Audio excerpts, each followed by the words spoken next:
it on paper.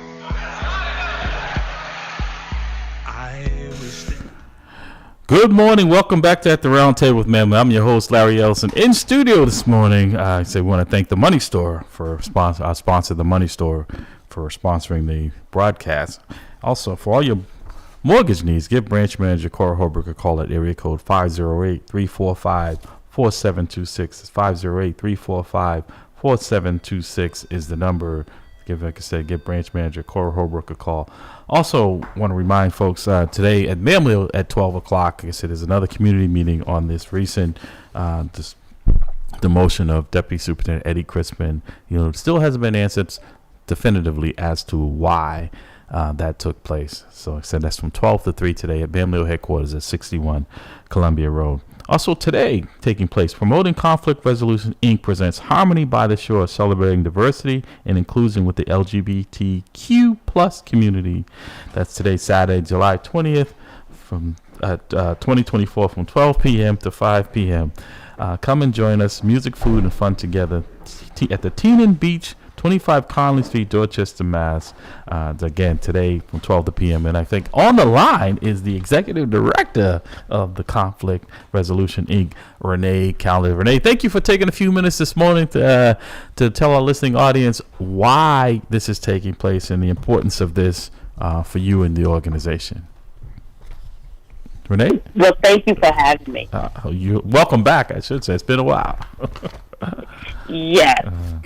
So the importance of Harmony by the Shore, and we're celebrating diversity and inclusion with the LGBT plus community, is because of the fact that we know a lot of our young people are identifying as something other than, and we don't want to pigeonhole and say anything out of order about anybody's preferences. Yeah. But what we do want to know, what we should be doing is supporting our young people and letting our young people know that our love for them is unconditional as a community and that they are safe and welcoming wherever they go in this city of Boston. So this is a way for the community to come out and say, yes, I do support. It's also a way for parents who are struggling and who just don't understand and just want a voice and want to talk about some of their concerns. We will be having conversation circles where we can talk about it and be open, and it's a non-judgment zone. So it is family friendly. So there will be things for your children to do. We're going to have mask making and different things. So please, if you're not busy, come on out and just find out what it's all about, and let's learn more about each other so we can be a more positive, inclusive, and safe community. Well, thank you. That says Promoting Conflict Resolution, Inc. presents Harmony by the Shore, celebrating diversity and inclusion with the LGBTQ plus community. That's today, Saturday, July 20th, 2024, from noon to 5 p.m. at Teenan Beach, 25 Conley Street. That's behind the Boston Bowl. Come and join them for music, food, and fun together, conversations. So bring a chair and bring a blanket. Bring an umbrella, too, because I think it's going to be a hot one out there today. Is this the first of an annual, or is this a follow-up to some of the work? I know you do a lot of work. It is the first public forum that we had, because normally we have workshops for parents to have that conversation, because as we know, not everybody is open and accepting to everything. Right. And so it gives parents the opportunity. So now this gives parents and some members of the LGBTQ plus community to come out and talk and show those parents who have concerns that everybody is the same. We're all human beings. Right. And so they should embrace their children as they are. Right. And not be judgmental about their own children. Right. And I know this hits you personally, something that you've been very vocal about, because and you don't hide from. You have a child that is in this category. It's something that you share with the public. So I'm not sharing any personal secrets. And I think that's the reason for you having this, saying people, it's unconditional love for your child. They're who they are. Oh, Absolutely, but I also find that even having a child, an LGBTQ plus child, I notice that when I speak to a lot of my child identify as she, even when speaking to her friends, a lot of her friends are outcasts and don't have that family support. And I don't understand. And so I really don't understand how when we have children, we love our children unconditionally. And then as they begin to grow and they don't become who we want them to become, then we put conditions on them. And so that's what has caused me to really begin to speak out and become a voice for the underdeserving population of people who, especially when you talk about youth, because a lot of times people think that they can't make up their mind, they don't know who they are, they're going through a phase, and some of that may be true, who are we, but we need to embrace and love them where they're at. Right. Well, Renee Kellett, thank you. Like I said, it's Harmony by the Shore, celebrating diversity and inclusion with the LGBT plus community.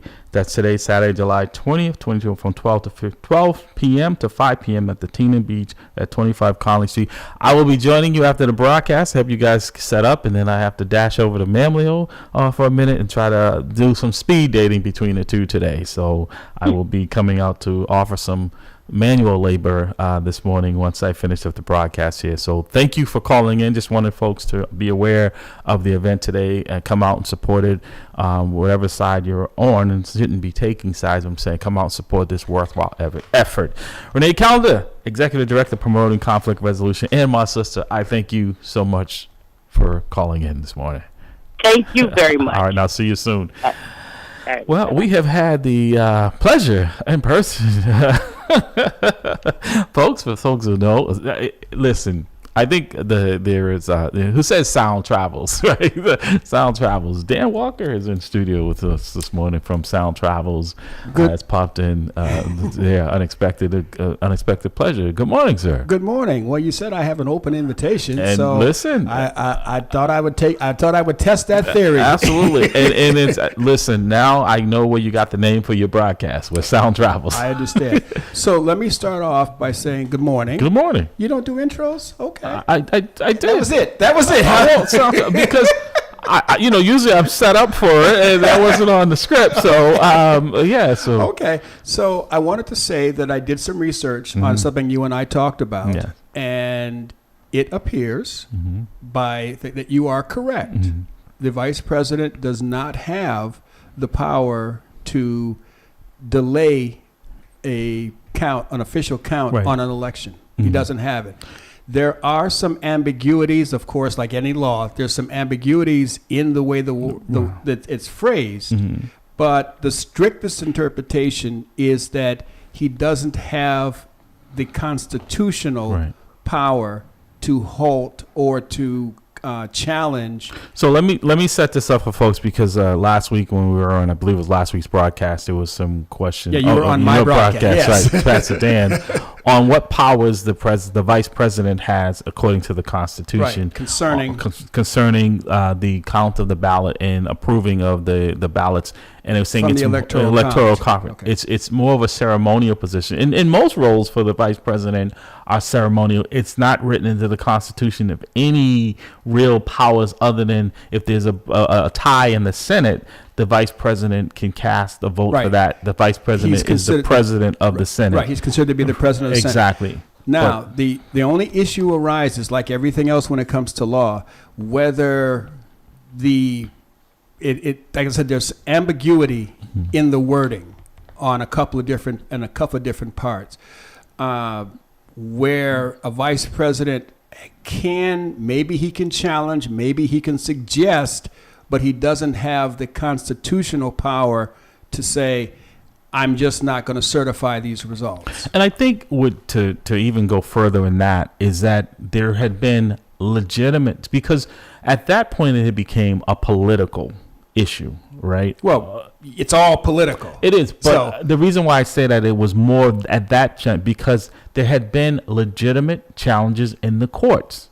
in this country, the courts are kind of the referees, right? Because of politics, one side or the other has an opinion that they feel like theirs is correct, right? So we've always gone to the courts for recourse and to look at it what we would believe to be impartial, right? Fair to say.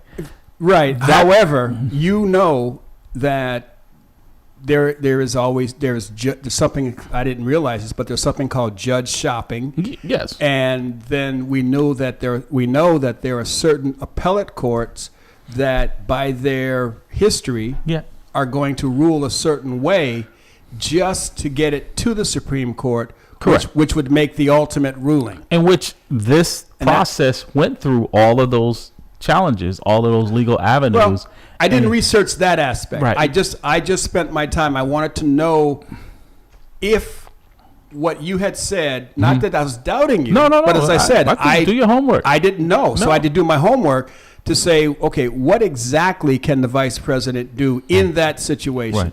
And according to everything I come up with, he does not have the constitutional power to delay or decertify electoral college votes. Right. How they got there and why they got there, and as I said, there are ambiguities in the law, in the wording, that have never, to my knowledge, have not been tested to the Supreme Court level, because this has not been an issue, well, to my knowledge. Right, but if you little more research, will find that. Which I will do. Right, but I wanted to, because I knew I was going to see you today. Right. I wanted to say to you. No, I appreciate that. It appears that I was wrong. Well, I was in my assumption. No. But that's what we're here to try to come to where we're looking at things from facts and not from emotion. Which is exactly where I live. Country. Right. And in this country, that's where we are now. We take things on face value sometimes, or if we get our news or opinions from a certain, we're not open to anything other. So I appreciate the fact that you say, you know what, let me go and redo this independently. I'm not going to I'm not saying they're not being truthful, but let me research it myself, and I can come up to a conclusion that I'm comfortable with, and I can say for certainty that I'm comfortable with this, because the courts has said, and it was over 60 cases in which every time this was brought before them, they were saying that there is nothing to this. This is a nothing burger, that everything had been done correctly as far as the ballots and these votes, and that and even Mike Pence, because if there was something that he could do as vice president constitutionally to delay this, I think he would have at least delayed it to allow this to be. But everything had been looked into. There was nothing else to see. The only thing that was left to do was to certify these vote ballots, these electoral ballots. And as I said, at this point in time, it appears that he acted the way he constitutionally, the way he had to act, and it's okay. Right. And so I want to, because now that we're talking about the vice president, I want to dive into a little bit more the vice president's role, because I think a lot of people don't understand that unless something happens to the president, the vice president is really just that prom, that date that is waiting by the phone, hoping that someone calls because somebody else got sick and couldn't go to the prom. A lot of their roles are ceremonial. There have been vice presidents who have acted more "quote unquote" presidentially. Yes, and there have been vice presidents who are exactly what you said. Okay, you're the president. Sit home waiting for the call. You're the vice president. I'm going to send you as an ambassador to Tanzania, and you're going to represent us at this affair or that affair, because that's also a part of the vice president's job to represent. But it is, for the most part, a ceremonial position, which is why he doesn't get voted on. He gets chosen. Right. However, we all know that there are situations where presidents have placed vice presidents in positions of actual power, and they have failed miserably. Right. Right. But the framers of the Constitution limited the role of the vice president when it comes to any official. Right, deliberately, because they did not want a situation where a vice president says, okay, I can now ascend to the role of president by underscoring or by manipulation of the president's power. So yes, the framers of the Constitution, in some respects, did some things that were absolutely amazing in terms of keeping this country alive to where we are. at the same time, left enough, I'll use the word ambiguity again because I had to pay for it, left enough ambiguity in the different positions so that we can grow with it. The Constitution itself is, in fact, a living, breathing document that can be changed as necessary. Right. There are things that should not ever have been challenged because they shouldn't have been happening. Well, this is why I advocate very vigorously of why civics should be taught in our schools again. Not only should civics be taught in our school, I'm so happy. He said, switching it to something I like, the Bible. I am so happy that a court has ruled that a school must teach the Bible. Not only can, but must teach the Bible. And I think that we should teach all of the Bible. We teach the Quran, teach the oh my goodness, I can't never say it right. The Bhagavad Gitas, the documents concerning Karmu. Right. I think we should teach all of it. Get it out there. Well, here's where I push back on that. You teach it, but it should not be required that if folks don't agree with it, like we have people who are atheists who have no religion whatsoever, and that's a choice. I would beg to differ. I think atheists have the most important religion there ever was. And that's only because I love Pastor Hobbs. Because when I say things like that, because in order to be an atheist, your faith has to be way more than my faith, because you have to truly believe in your core that all of this is completely random. Well, that's what I'm saying is that as an atheist, I don't think people should be forced into a religion if that's not their choosing. I'm not saying teach the Bible from the point of view of but you're saying that you're glad that I think that's my guest calling him. So you're saying that people should, the courts have said that religion should be taught in schools. There are a lot of people who don't want. I don't want religion taught in school. Let's be clear. Okay. I do not want religion taught in school, but I do want the oracles or the passages. I want the Quran to be taught. Okay. I want the Bible to be taught. I want all of these different things taught, but teach them as literature. Okay.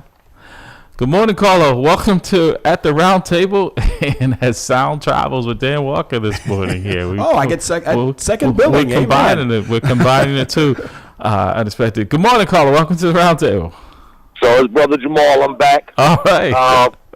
The Bible being taught in schools is a real sticky wicket for a number of reasons. So first of all, who's going to teach it and what is their approach? Because I can guarantee you, Mr. Crawford's class learning about the Bible would be very different, I'm sure, from Pastor Dan's class. Right? Mm-hmm. So the Bible itself, funny that he brought up all those other books of wisdom that I'll call them, right? But the Bible, out of all of them, has the most controversial background and origins, right? Yeah. We know about books that have been taken out the Bible. We know about the Council of Nicaea. We know about, King James and all of this type of stuff. So the Bible has a very controversial history where most of the other books of wisdom are more close to the pure original. Right. But the Bible has been edited, re-edited,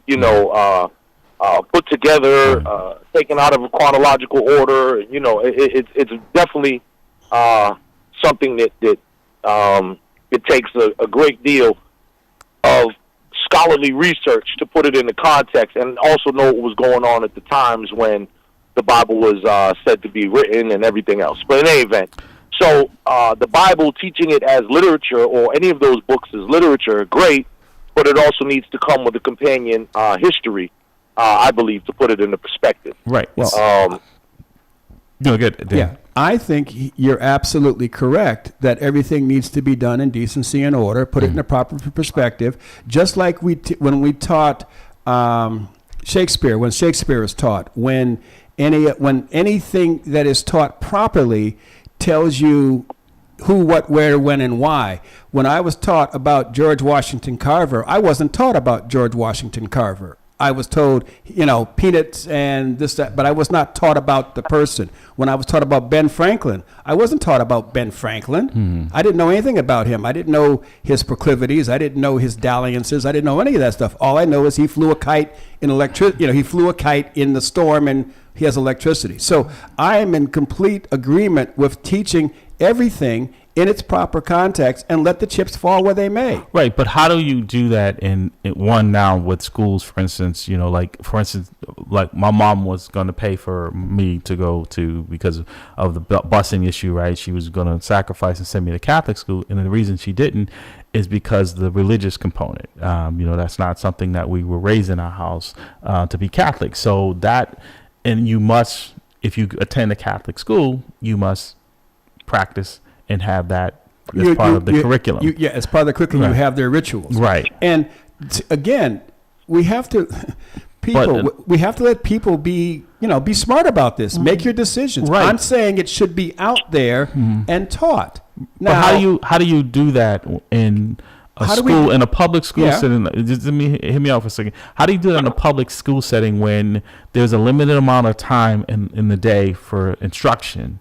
And if I've got all of these different religions, how do you choose which ones? Because you're saying include all of them. How do you do this in the school? Well, the same way my goodness, this is actually the easiest part of it. Okay. Yeah, I was in trade school from the 6th grade all the way to my graduation. So every year I took a different trade.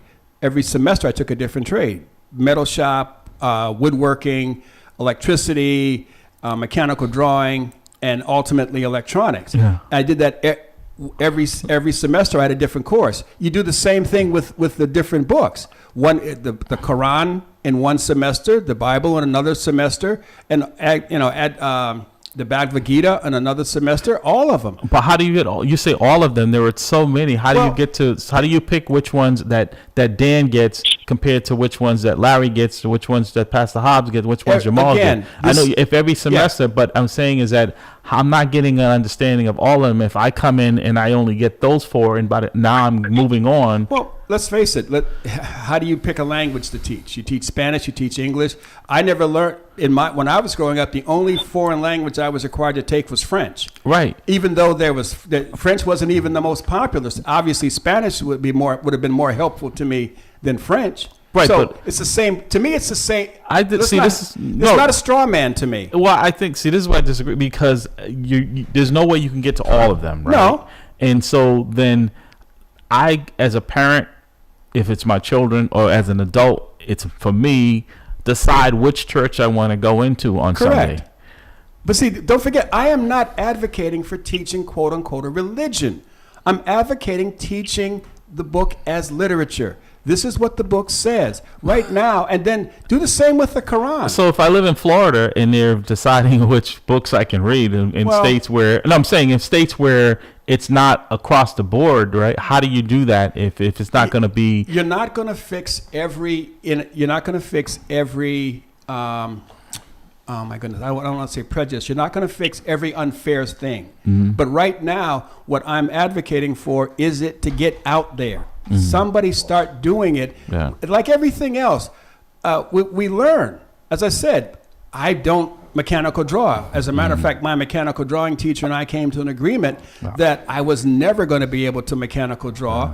Just don't cause a problem in his class, and he'll graduate me out of it. All right. So we got to pause here for a second because my guest is on the line. Jamal, I want you to stay on the line as well, because on the line is City Councilor Julia Mahir, who was very vocal, has been very vocal all her time on the council. I consider her to be a friend, a sister, and want to thank her for the advocacy that she has been pushing with the city of Boston and the fairness when it comes to not just in the police department and promotions, but also in the city with all employees. I think that what's been highlighted in the hearings that she has held, several of them, with the at the Boston Public Schools, the folks there, how they're being treated, as well as in the police department, what has happened recently with former Deputy Superintendent Eddie Crispin, as well as President of MAMLEO, Dr. Jeffrey Lopes. And I think she's getting a better view of that, and then hearing some of the verbiage that has come from our police commissioner as to, we're not applying ourselves and that we can only serve one master. So, Counselor, first, I want to thank you for all you're doing and continue to do, not just for us, but also I want to thank you for holding us accountable. When we need to be held accountable, you're not afraid, but when we need to be supported, you have shown that you can do both at the same time. There is no conflict. There is no, I hate the police. It's accountability, and I understand the difference. So welcome back at the round table. It's been a while. City Councilor at Large, Judy Mejia, good morning. Good morning.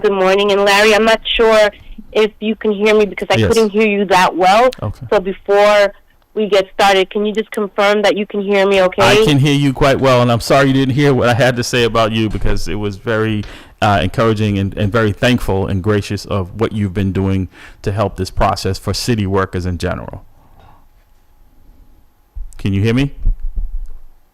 You're a little bit faint, but I'm going to assume that you've invited me to speak up. Yes. And so I first wanted to say thank you for giving me the opportunity to be here with you today and with your listeners. I think one of the biggest challenges that we have seen here in the city of Boston is that when we're talking about doing anything that is transformative, if we're here to do any work around pushing the envelope around social and racial justice, it's always been an uphill battle. And Larry, you have been on the front lines every step of the way since I even stepped into City Council. You have always been the leading voice alongside with my good friend, Mr. Van Zant, who also has helped educate me alongside with Jeff MAMLEO, Jeff Lopes from MAMLEO. Just everyone has been such a thoughtful partner. And a lot of the work that we've been doing on the council has been alongside in partnership with you all, is around the hiring, firing, and promotional practices of officers of color, because we know that when it comes to the way things happen, it's all about politics, and it's all about who you know, and it's all about the matter of convenience, right? And so a lot of our officers of color have gotten the short end of the stick. And so a few years ago, I worked alongside Jeff and MAMLEO to create the Fair Chance Act, which really looked at nepotism and favoritism in promotional practices. Unfortunately, that particular act, even though we worked alongside the Vulcans and other city employees of color, it was just for non-union employees, so we really couldn't move the needle with that work, with that act. It was just specifically for non-union. So we didn't give up hope. We worked alongside MAMLEO again and held 2 hearings around the firing, hire, and promotional practices. And we did a deeper dive last year. We went all in and worked alongside BPS administrators and educators to amplify the issue as a citywide situation. And then most recently, under your leadership, Larry, we hosted another hearing where we had Commissioner Cox come in and talk about, the whole idea of like pausing the promotional exam so that we can give officers of color a fair chance at getting promoted. But during that time, and during his time on the hearing with us, we were really taken back by Commissioner Cox's posture around the issue, and I'm so disheartened to hear and see what has happened since in regards to Eddie Crispin and the whole idea of demoting him, right? At a time when we already saw Jeff Lopes get taken out off of his opportunity. And it's hard to say, I'm going to say it because that's just what I do, is a lot of folks who were afraid to speak up during our public hearings was because they were afraid of retaliation, right? Right. And this has set the bad precedent in terms of like what has happened to Jeff, what has happened to Eddie, and what has happened to other officers of color. Is at the moment that you speak up or even call people in, you're going to put yourself on the line for this sort of behavior. And I think that as a city councilor at large, I have been incredibly active from hosting hearings and filing ordinances and hosting, press conferences and utilizing our platform. We hope that our collaboration can lead to some sort of justice. But as I said at the meeting that we had earlier this week, is that, there's a level of accountability and transparency that we can pull on as a community, and it's going to take all of us to do this work. No, and thank you for that. Can you hear me now? A little bit, but okay. I have to put my phone really close to the thing. But so, again, thank you for all of that work, and I think you really explained it quite well. And there lies a problem, like you said, the retaliation. I think you guys are seeing it in real time as we've been seeing it for over the years, right? Most recently with Dr. Jeffrey Lopes, what's happening to Eddie, and that has not been missed. And actually, I've experienced it myself as my time as president, as well as Dr. Bradley, and I guess my question is that, you guys are doing all of this work for this inclusion, and to me it seems like the mayor is sitting on the sideline, right? I mean, she cannot be ignorant of this if she is, and either she and her staff are willfully turning a blind eye to this problem here and ignoring it, hoping it will go away, and it will not. I thank you guys for keeping it to the forefront. So my question is the mayor engaging in the counselors?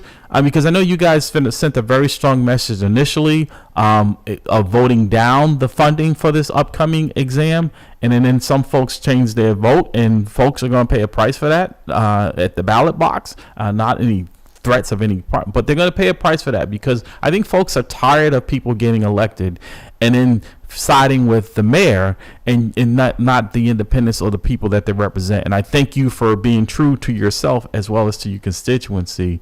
But has the mayor engaged you, any of the councilors, particularly councilors of color, regarding this matter, that not just the police department, but there were folks there from the fire department and other city agencies who were saying they're going through the same issues? Yeah.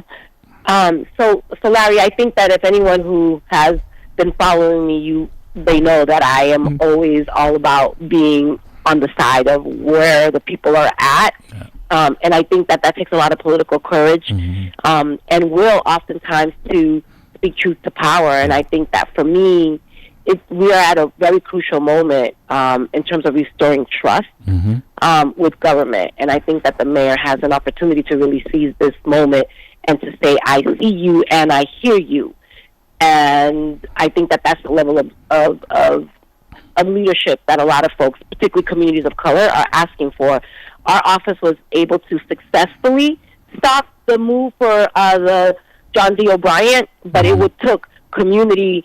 It took a hearing, it took a resolution, it took a press conference, it took a lot of community pressure to change her mind, right? But here's another situation, yet again, when it's communities of color hooting and hollering, right, around something that is, incredibly important to them.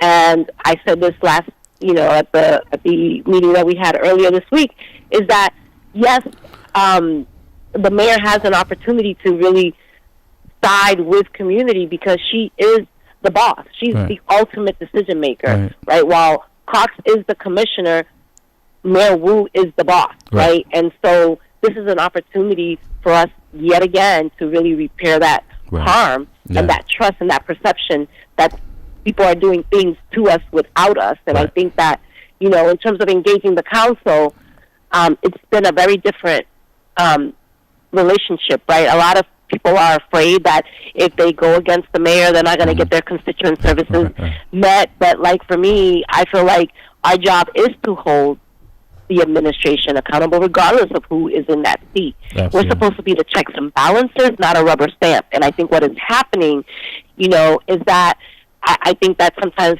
politics gets in the way of progress. And I feel, I'm concerned about, the way we have been moving or not moving. Yeah.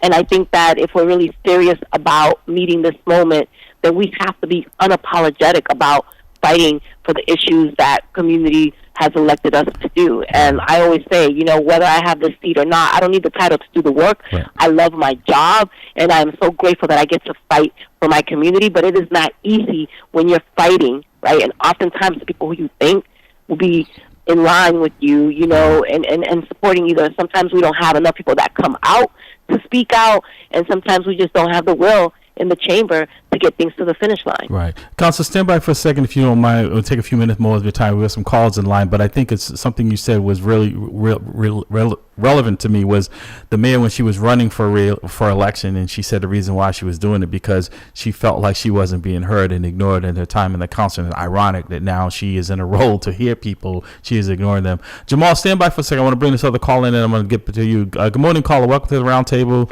and City Councilor Mahir on the line. Hello? Yes, can you hear us? Good morning. Yeah, I have a question for the counselor.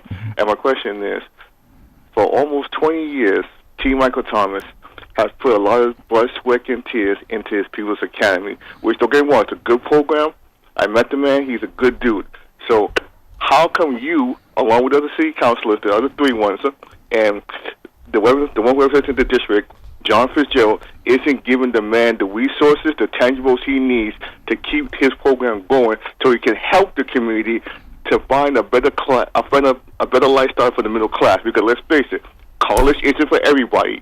So what are you doing to give the man what he needs? Huh? Okay, let her give her an opportunity to answer if she wants to answer that. We're talking about something. Yeah, no, I'm here for all of it, right? So first of all, we have to make sure that when we're going to call in with some facts, because as someone who sits on the Neighborhood Jobs Trust Fund, I fiercely advocated for T. Michael to have his funding reinstated.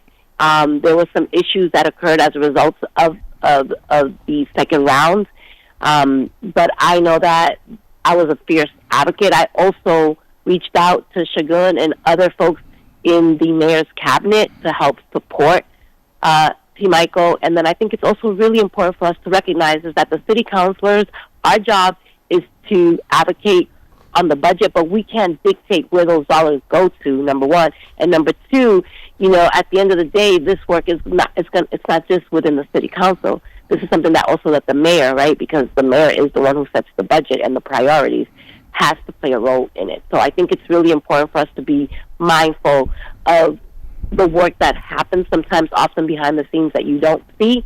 And in fact, I've been to Michael T's place of work, and I have seen the amazing impact that he's making. So I think it's really important for us to understand that government is not going to be the end-all and be-all of all of the ways in which funding comes through.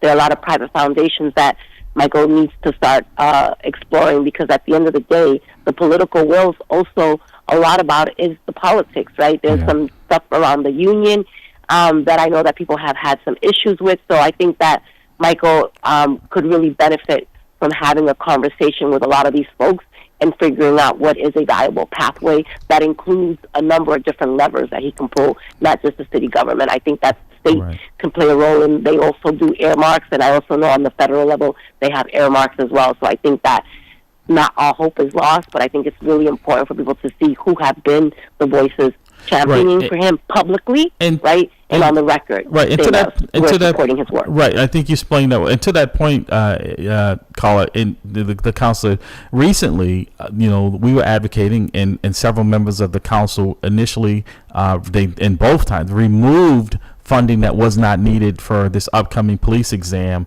almost $2 million, that could have been allocated to other things that are in more need.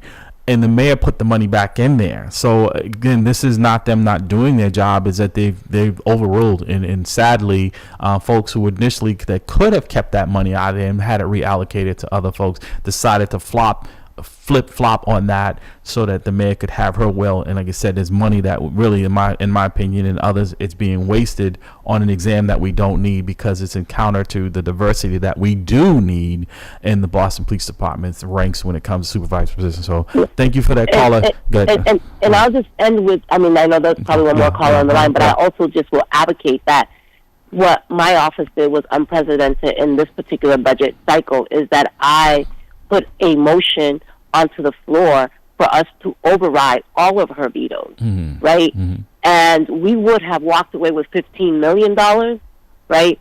But because we lost votes, we only were able to override $8 million, right? So you got to say that's half. Right. So, and we were there until almost 1 o'clock in the morning, right? So you want to talk about doing work, you can watch that tape and you can see us working for the people and fighting for the things that you all put us in office to do. No, I know. Like I said, we have to do our part. It's not just down there. I know Ben Weber has been a huge addition to the city council because he has had a front row seat in the shenanigans of how people of color have been treated, and he's been out there with the lawsuits for us prior to his coming onto the council. So thank you, caller. Hey, Jamal, you still there?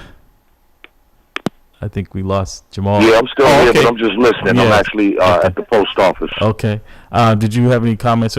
So, Counselor, I want to get your take on Jamal's presentation the other night at the hearing, the OPAT hearing, in which there were no dashboards and that has not been operational since its conception. That has to be a concern to the council. I mean, it was a concern to me. I didn't know it was that bad. Yeah. It was bad. And so, first of all, I just want to, I'm happy to hear that Jamal's on this call because he has been one of the biggest voices when it comes to reform in the city of Boston, and it was under his leadership alongside, Tasha Sullivan and other folks in Boston that really got OPAT to come to life, right? And my office alongside Councilor Campbell then, and I know you worked on establishing OPAT, and I'm just as dismayed at the lack of progress around specific things. One is that we don't have the DEI, the diversity committee in place. We don't have real dashboard, and I'm also really taken back by the fact that a lot of the work that we were doing was to create more accountability and transparency, and that is where we're falling the most short in, right? And I think that there is an opportunity to repair. We have a new executive director who has some experience as, in this space, so I'm hopeful that things will change, but I don't think things are going to change unless we really push that change so, in the urgent ways that we need right now. So before Jamal jumps in, I think what also stuck out to me is that people were pushing against Eddie Crispin being on the Post Commission, right, which is an independent body.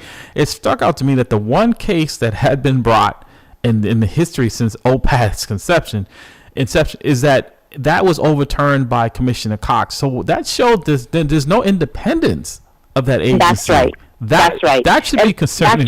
That's right. And I think that is where the opportunity lies. And Jamal, I like to work with you all to figure out what amendments we need to make.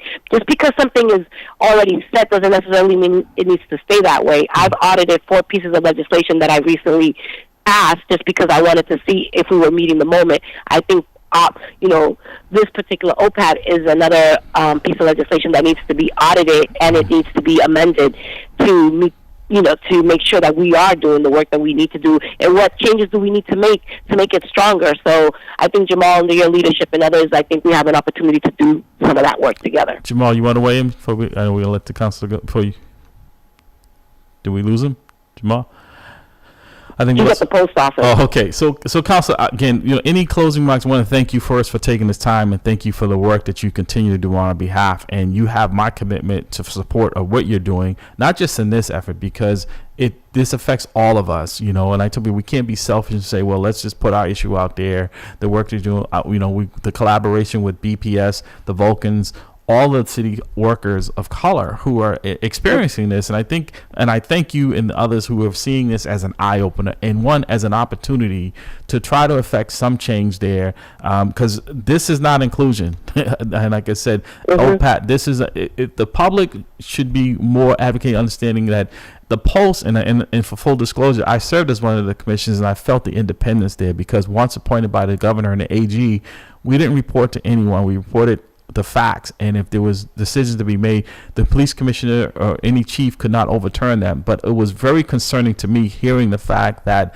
I was not aware that the police commissioner could overturn a decision of OPAT. That's not independence. Then that's not. OPAT is working for him. And my office right now, given all of the shenanigans that we've had to face, and even in the planning and development, we're talking about right now around just hiring and firing, but there's other issues that are happening across the city that has people, up in arms, and the other one is around planning and development. And so as a result of some of the things that happened, now the BPD is now inside City Hall. I advocate, and I'm actually working right now on creating an office of the Inspector General, just so that we can have some other avenues for checks and balances. And right now, the way it's written, because we just modeled it directly right out of Councilor then Campbell, it was her initial idea in 2019. it didn't pass. My hope is to revive it and get it to the finish line. But what I've been thinking about, and people have been asking me, is if instead of it being an appointed position, can it be an elected position? That the Inspector General gets elected to the role, not appointed by the mayor, because that we're even losing trust in commissions and boards that have been created, because if they are, if they come with appointments, look at the elected school committee. Right. I mean, we've been fighting for an elected school committee. I passed a home rule petition, and Mayor Wu vetoed it, right?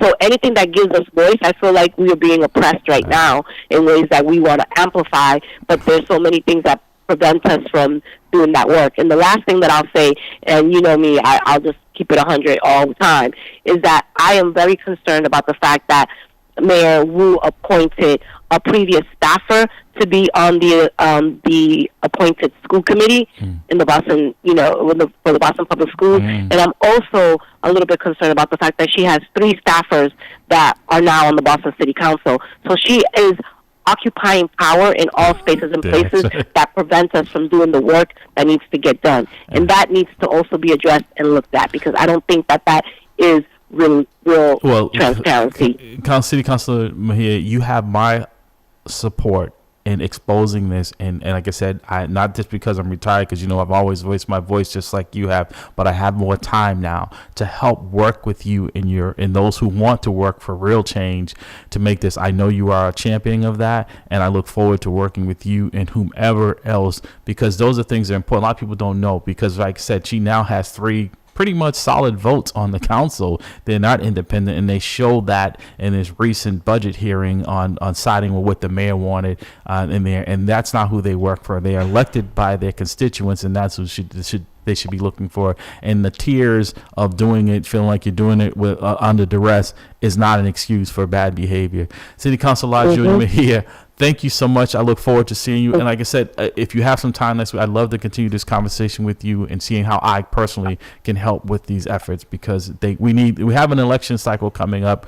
You have my support in getting you back in and making sure you stay. People like you and Ben Weber and Warrell and others who are out there advocating for what's right, not what's popular, what's right. And that takes courage, and we appreciate that and wish you nothing but the best. Thank you. And we can't give up hope. That's all we got. So let's keep hope alive. Let's keep working. All right. That's right. Thank you, Councilor. Appreciate you. Enjoy the rest of your day. Thank you. Thank you. City Councilor Lodge, Julia Mejia, a champion out there for folks. Like I said, people have their differences, but like I said, she's really shown that she is up for the task. Good. Larry, I'm back. I just wanted to interject on this. What really concerns me is, because you can't prevent who's in the room, right? Because it's an open room, right? But what concerns me more so is who they keep out the room.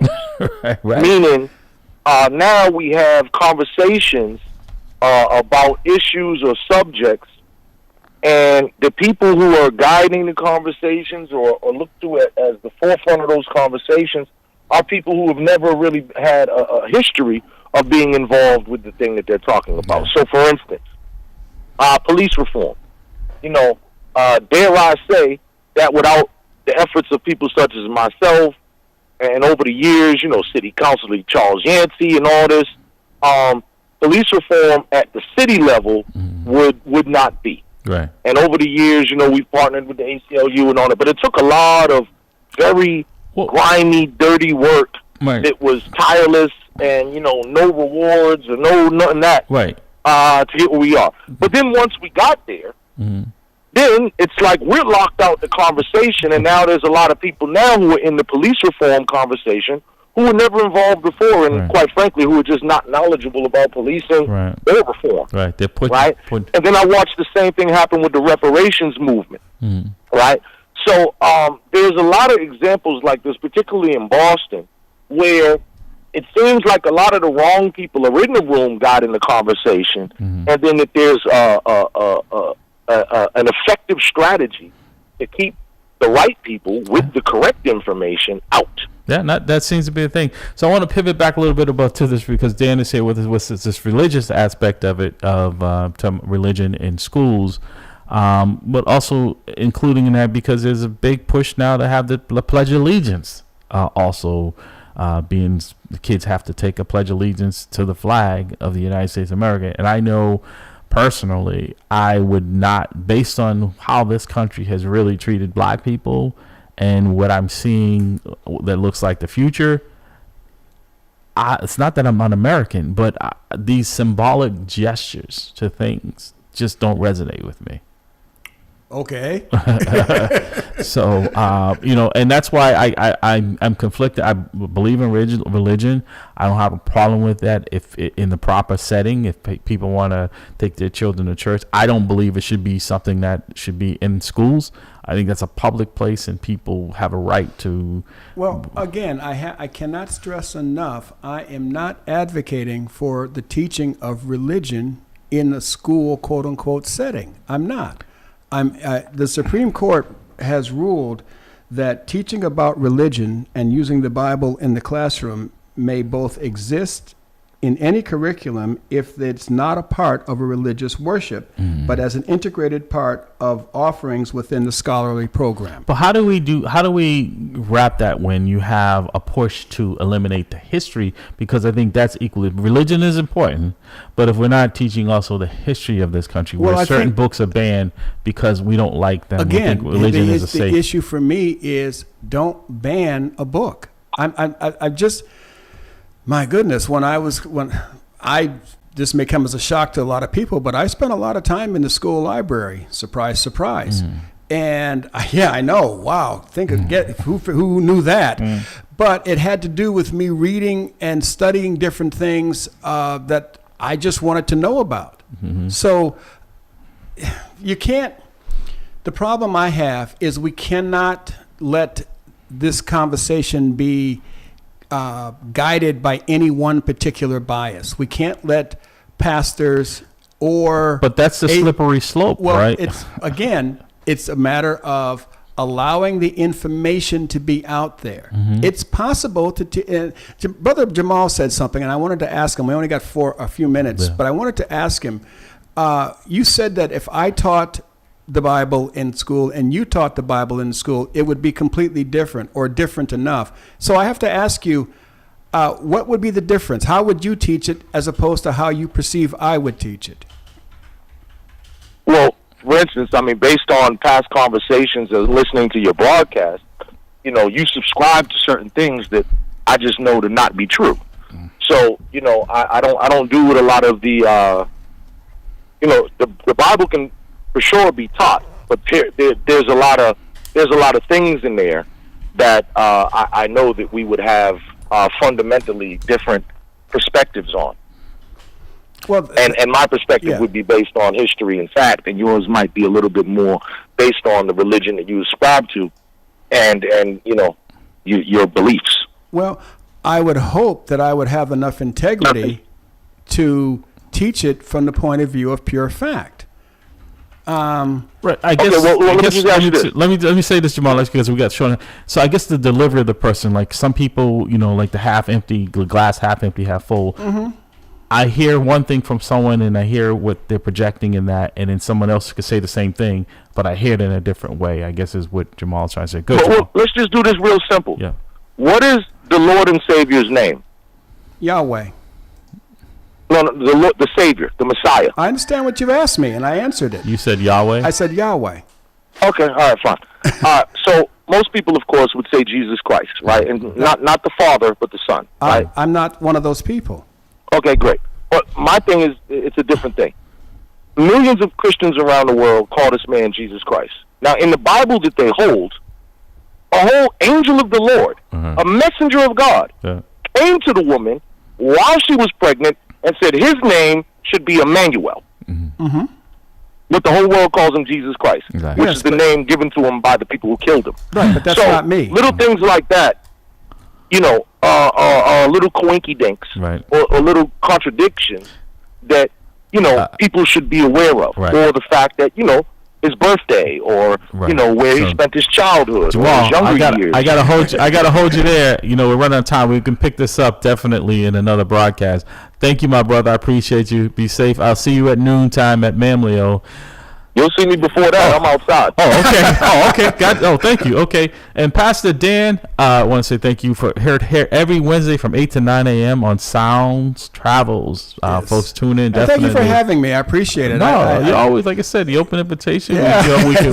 Surprise. We're adjustable. We can amend our program here. Well, we didn't get to some of the things I wanted to talk with you about, so we have to continue this because we're still trying to let me know when you want to come back, and we also have to do our visit to Nubian Square with yes, I did go in and I did kind of to ask whether we can do that, and I mentioned your name to him, Brother Jamal, and he was very happy about the fact that you're talking him up. The bookstore. Yeah, so we're trying to make that happen. All right. Well, you've been in this seat. We've got to run. We got to run. All right. You've been listening at the Round Table, man.